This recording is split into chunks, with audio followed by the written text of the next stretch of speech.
عليكم. السلام ورحمة الله خويا. كي راك داير؟ مليح محمد. ما سؤال نطرحها لك. قول لي خويا.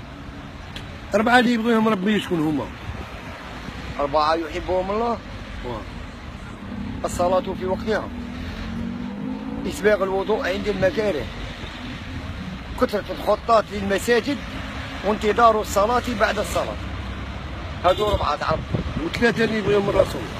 قال النبي صلى الله عليه وسلم: أحب 3، كان مع أصحابه قال لهم: أحب فيكم 3.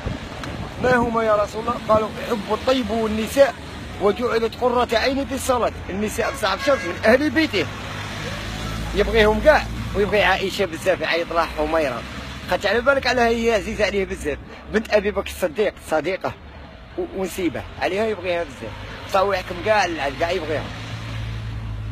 وفيما يخص اللي يحبهم أبو بكر عثمان بن عفان قال: أحب فيك 3 يا رسول الله. سلام الله. قال: ما هما يا عثمان؟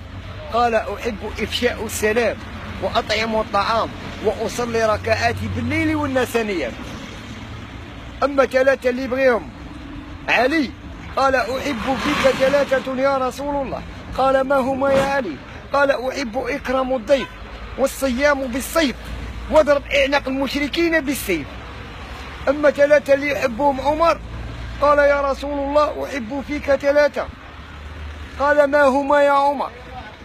قال: أحب الأمر بالمعروف سرا، النهي عن المنكر جهرا، قول الحق ولو مرا. ها اسمع 3 تاع أبي بكر.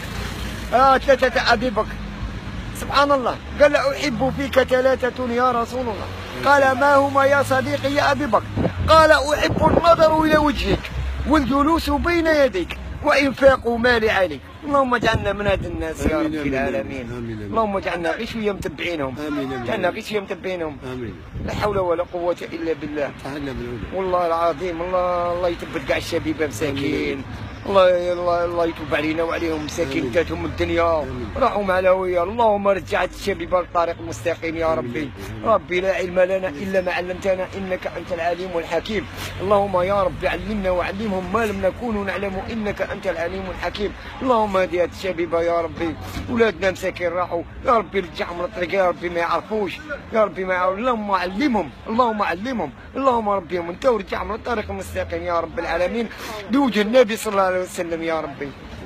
ما يعرفوش.